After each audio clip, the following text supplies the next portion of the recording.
ورحمۃ اللہ وبرکاتہ۔ بسم اللہ الرحمن الرحیم۔ شروع اللہ تعالیٰ کے نام سے جو بڑا مہربان نہایت رحم فرمانے والا ہے۔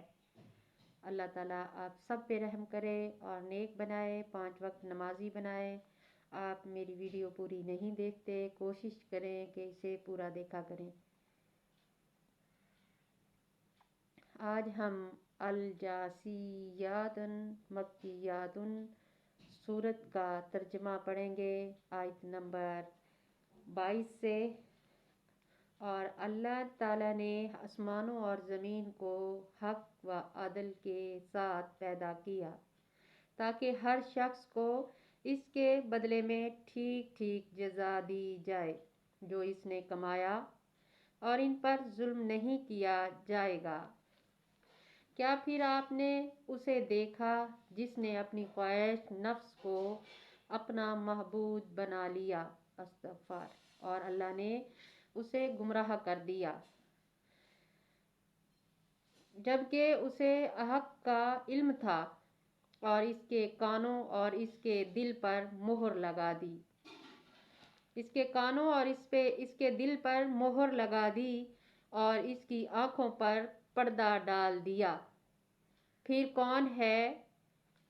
کون ہے جو اللہ کے بعد اسے ہدایت دے؟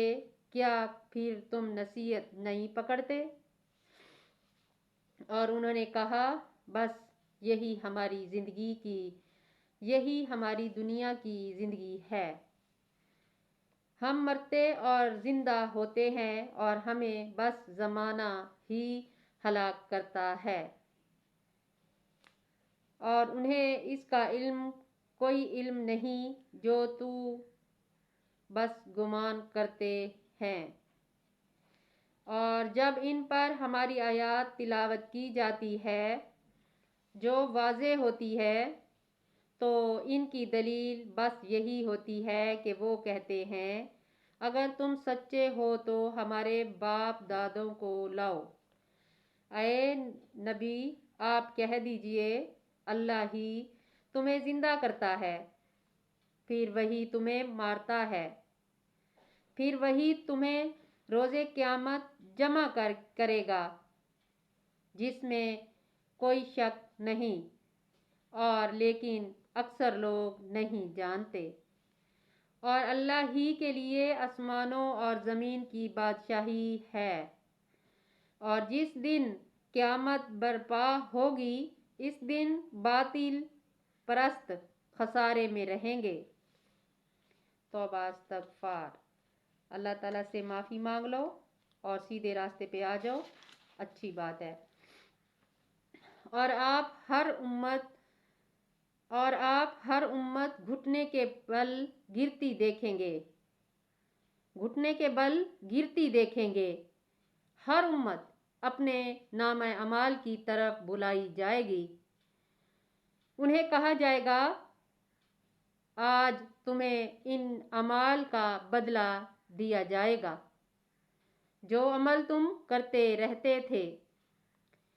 کہا جائے گا، یہ ہماری کتاب ہے، یہ تمہارے متعلق سچ سچ بولتی ہے، بلا شبہ ہم لکھواتے تھے جو تم عمل کرتے رہتے تھے۔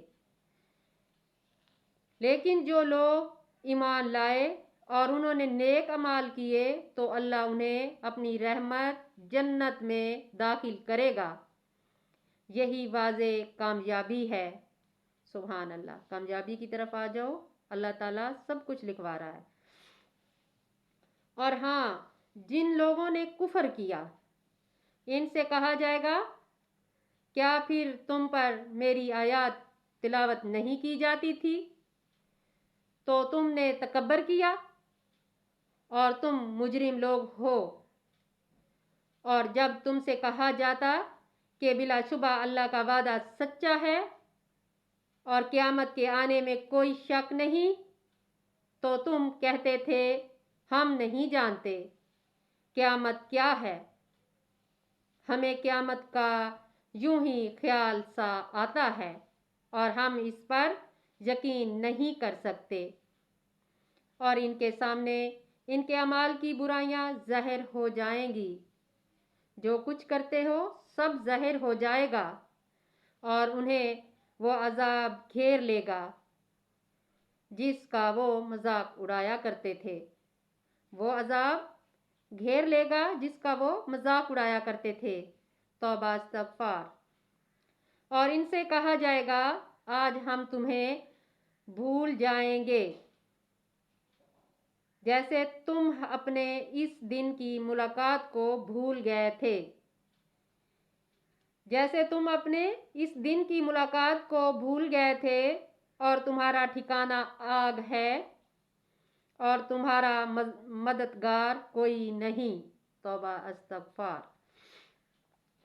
یہ اس لیے کہ بے شک تم نے اللہ کی آیات کا مذاق بنا لیا اور تمہیں دنیوی زندگی نے دھوکے میں ڈال دیا۔ توبہ استغفار۔ واقعی دنیوی زندگی نے انسانوں کو دھوکے میں ڈال دیا ہے، دھوکے میں ڈال دیا تھا، لہٰذا آج وہ اس آگ سے نہیں نکالے جائیں گے۔ آج وہ اس آگ سے نہیں نکالے جائیں گے اور نہ اس سے اللہ کو راضی کرنے کا مطالبہ ہی کیا جائے گا، نہ ہی وہاں پہ کوئی مطالبہ ہوگا۔ اس وقت صرف جو سزا ہے وہ بھوگنی ہوگی آپ لوگوں کو، تو اس سے اچھا ہے اس سے پہلے توبہ کر لو۔ چنانچہ تمام تعریفیں اللہ ہی کے لیے ہیں، تمام تعریفیں اللہ تعالیٰ ہی کے لیے ہیں جو آسمان کا رب ہے اور زمین کا رب ہے، بے شک ہے، جہانوں کا رب ہے۔ اسی پہ عمل کرو۔ آسمان کا بھی اللہ رب ہے، زمین کا بھی رب ہے، جہانوں کا بھی رب ہے، اور آسمانوں اور زمین میں جس کے لیے بڑھائی ہے اور وہی نہایت غالب، خوب، حکمت والا ہے، بے شک اس میں کوئی شک نہیں۔ اللہ تعالیٰ سے توبہ کر لو، اللہ تعالیٰ سے معافی مانگ لو، اللہ تعالیٰ آپ لوگوں کو بخش دے، اللہ تعالیٰ آپ لوگوں کو سیدھے راستے پر چلائے، آمین ثم آمین۔ صدق اللہ العظیم۔ اللہ تعالیٰ آپ لوگوں کو نیک بنائے۔ بس ہر وقت اللہ تعالیٰ سے گڑ گڑائیں، معافی مانگیں، اللہ تعالیٰ کے آگے جھک جائیں، اپنی غلطیاں یہیں جو جتنی کی ہیں وہیں چھوڑ دو، اللہ تعالیٰ کے آگے جھک جاؤ، مان جاؤ، اللہ تعالیٰ تمہاری آخرت سنوارے گا انشاءاللہ، آپ جنت کے حقدار ہوں گے۔ اور اللہ تعالیٰ آپ سب کے لیے میں دعا کرتی ہوں کہ اللہ تعالیٰ آپ لوگوں کو ہدایت دے۔ آپ لوگوں کو ہدایت ملے گی تو آپ یہ سب کچھ چھوڑ دو گے انشاءاللہ۔ میری آپ لوگوں کے لیے دعا ہے۔ اللہ حافظ۔ میرا چینل سبسکرائب کرنا، لائک کرنا، شیئر کرنا۔